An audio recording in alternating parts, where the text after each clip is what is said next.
연구소를 검찰에 고소한 것으로 전해졌습니다.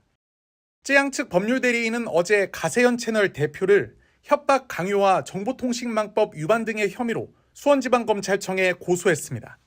앞서 가세현은 지난 29일 쯔양이 전 남자친구의 강요에 의해 술집에서 일하게 됐다고 해명한 것은 거짓말이라는 취지로 라이브 방송을 진행했습니다.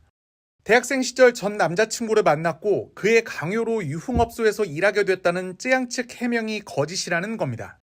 이에 대해 쯔양 측은 가세현 측의 주장은 사실이 아니라며 쯔양과 그 주변인들에 대한 허위사실 유포를 하는 등 도를 넘는 사적 제재를 일삼아 2, 3차 피해가 너무 극심한 상황이라고 밝힌 것으로 전해졌습니다.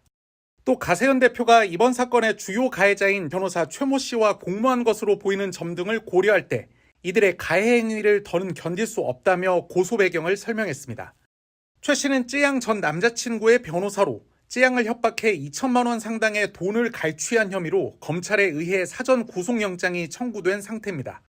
이에 대해 가세현 측은 우린 녹취 조작, 인터뷰 조작 이런 거 안 한다며 누가 거짓말을 했는지 검찰 조사에서 다 드러날 것이다. 당당히 조사에 응하겠다고 반박했습니다. 한편 검찰은 구제역 등이 쯔양에게서 돈을 뜯어내는 과정에서 조언한 혐의 등을 받고 있는 유튜버 카라큘라에 대해서도 사전 구속영장을 청구했습니다.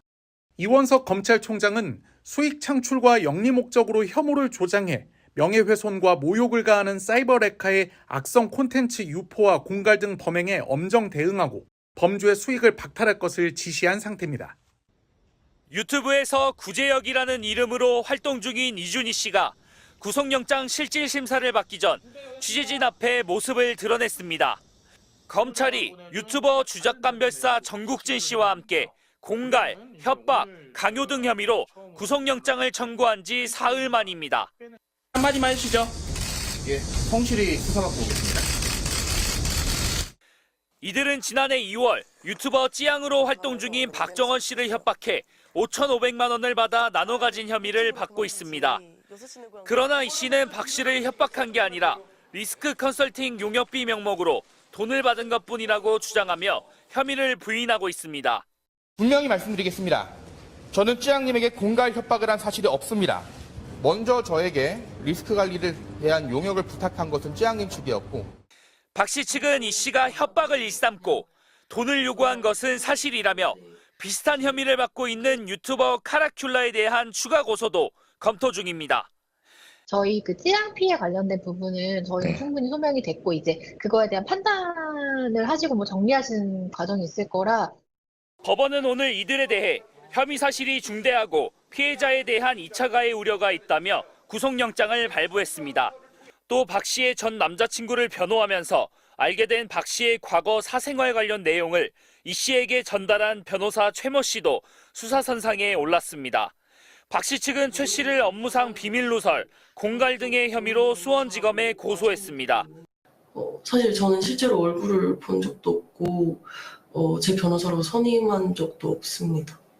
다만 최 씨는 현재 이와 관련한 의혹을 부인하고 있습니다. 검찰은 이외에도 비슷한 혐의를 받는 또 다른 유튜버들에 대한 수사를 이어가겠다는 방침입니다. MBC 뉴스 고병찬입니다. 먹방 유튜버 쯔양의 사생활 관련 정보를 유튜버 구제역에게 유출했다는 의혹이 제기된 변호사 A씨가 자신의 블로그에 사과문을 올렸습니다. A 변호사는 이유 막론하고 미안한 생각이라며 낮은 자세로 삶을 살아가려 한다고 밝혔습니다. 그는 이른바 사이버 레카와 연루됐다는 게 지금은 너무 후회된다며 그때는 그들이 나름대로 취재도 하고 공익활동도 하는 줄 알았다. 준 자료로 돈 뜯는 줄은 상상도 못했다고 말했습니다.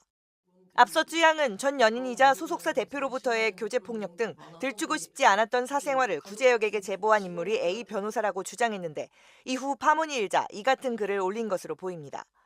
쯔양이 공개한 통화 녹취에 따르면 A 변호사는 통화 당시 자신의 방향제 사업에 대한 쯔양 측의 참여를 강권하며 고기 먹고 좀 뿌려주면 되지 않냐, 자신은 대통령이 될 거다 같은 발언을 했습니다.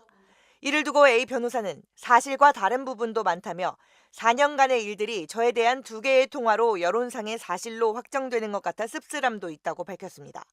A 변호사는 또 쯔양의 정보를 구제역에게 넘긴 행위는 의뢰인, 즉 전 소속사 대표가 결정한 사항이었고 공익성도 일부 있어 비밀 유지 의무 대상이 아니라고 거듭 주장하기도 했습니다.